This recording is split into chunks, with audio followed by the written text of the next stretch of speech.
சதகத்துல் ஃபித்ர் பெருநாள் தொழுகைக்கு போகிறதுக்கு முன்னாடி கொடுக்கக்கூடிய இந்த தர்மம் ஏன் கொடுக்க வேண்டும்? இதற்கு 3 காரணங்கள் நபிகள் நாயகம் ஸல்லல்லாஹு அலைஹி வஸல்லம் அவர்கள் நமக்கு சொல்லித் தருகிறார்கள்.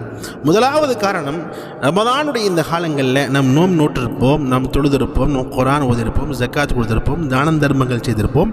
இதில் ஏதேனும் பிழைகள் ஏற்பட்டிருந்தால் இந்த சதகத்துல் ஃபித்ர் அதை நிறைவு செய்யும் என்பதாக சொன்னார்கள்.